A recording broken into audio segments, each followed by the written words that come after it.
In today's video, the objective is to do one thing and one thing only, and that thing is to tell you why I think Tiger Woods PGA Tour 2004 is without a doubt the best goddamn golf game to ever exist. So kind of like what I do with the reviews, I will be giving my honest thoughts on this game. However, I would like to point out that this was the first golf game I ever played, and this video does have a biased point of view, because it does certainly hold a special place in my heart, but that doesn't mean that you can't enjoy this video, that you can't share your own thoughts and feelings on this game.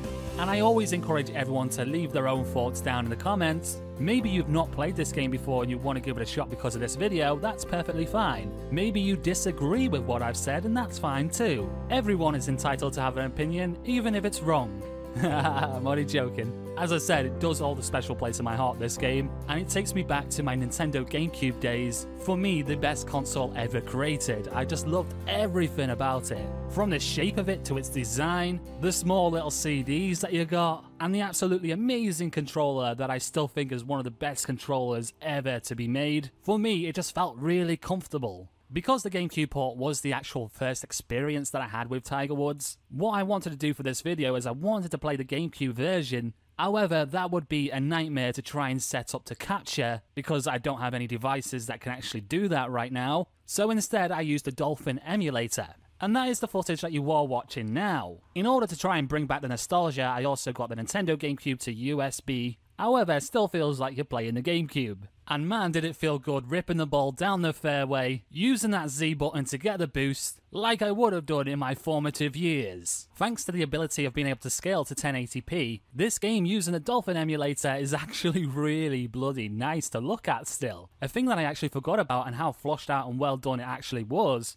EA's game face and character customization. For this generation of gaming, this was actually fantastic. There's a lot of different sliders for the face, the body, different hairstyles, different ways to actually have a little bit of personality to your character. Now yes, there isn't as much variant options as some of the later games, with 2006 actually upping the ante a little bit more. And some of the later games, like I think the last one that I played was 2011, in that game they really did tweak the formula of customization. However, they did step off on the butt morpher, which was very disappointing because we all do like a bunda. Because let's face it, there are some females that do like the Tiger Woods series, but this is primarily aimed towards males, I would say. And that was probably the reason why it was added in the first place, but then taken away later. But that isn't what we're talking about, I just thought it might be a bit funny to add in. The customization and variety is probably one of its biggest downfalls when you compare it to the later games. Especially because in the game, outfits and also equipment of what drivers you use and so on do have a direct impact to gameplay, upping things like look, your shot power, your approach,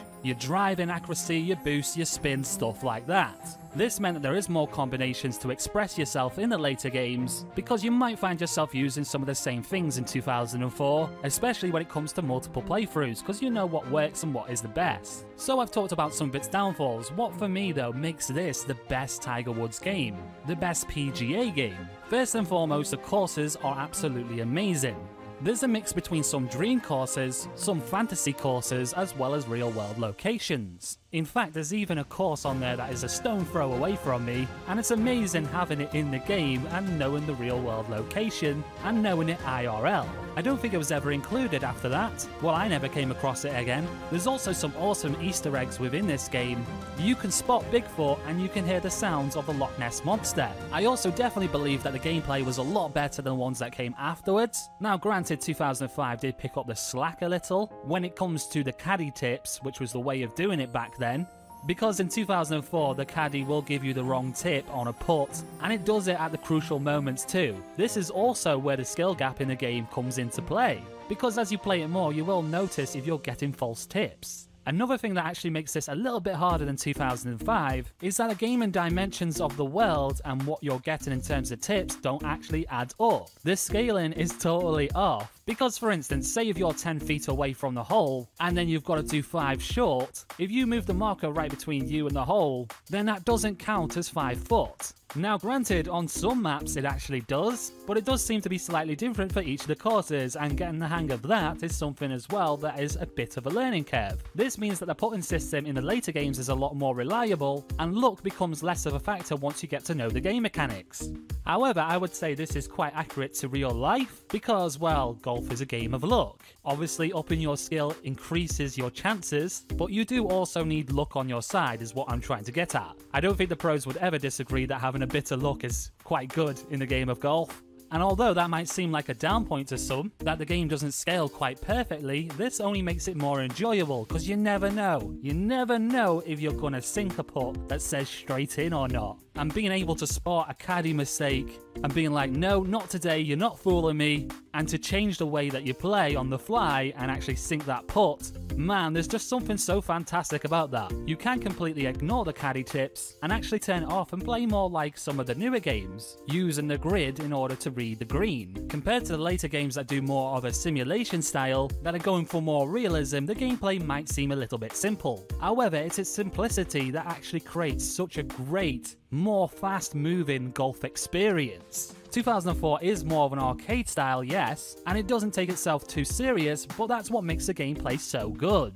Especially if you have a buddy to play with, because man, doing versus mode or having an opponent and playing it that way is actually really fun. It's even fun to do the world tour and play against the AI opponents. And for a game of its time, it actually does have a lot of game modes. I actually enjoyed the world tour a lot more than the later campaigns that came out to the game. Well, to the game series, should I say. And I think fundamentally because of its gameplay, because of the courses, and because of the caddy system, that I actually enjoy this more than the others that came out afterwards. Sure, this game has its hiccups that we have already talked about, but that just adds to the game. I think it's more like the game's quirks. They really did, for me, hit a hole in one. Haha, pun intended. Not to mention, this game does feel a little bit more exciting and has a brilliant soundtrack, which you can actually toggle on and off for all game modes. Honestly, if you've never played PGA Tour 2004 before, you need to get Dolphin emulator, or you need to actually get the CD version and play it on a console.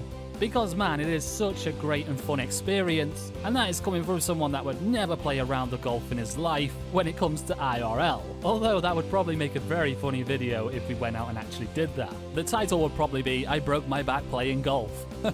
Or I broke my back trying to be Happy Gilmore. Anyway, if you liked today's video, then please smash that like button for me. Also get subscribed to the channel, turn on notifications so you can get notified to when I do videos. Comment down below and let me know your thoughts on the Tiger Woods series as a whole. Maybe let me know what your favourite was in this series. I do plan to take a look at some of the classic games that I did enjoy on the GameCube here on this channel, because there really does need to be some kind of filler to the Any Good series. This and the gaming concepts, as well as a new series that I am working on. There should be more than enough content here for everyone to enjoy. Anyway, with that said, I have been Tech from Tech Evolved, and I will see you in the next video.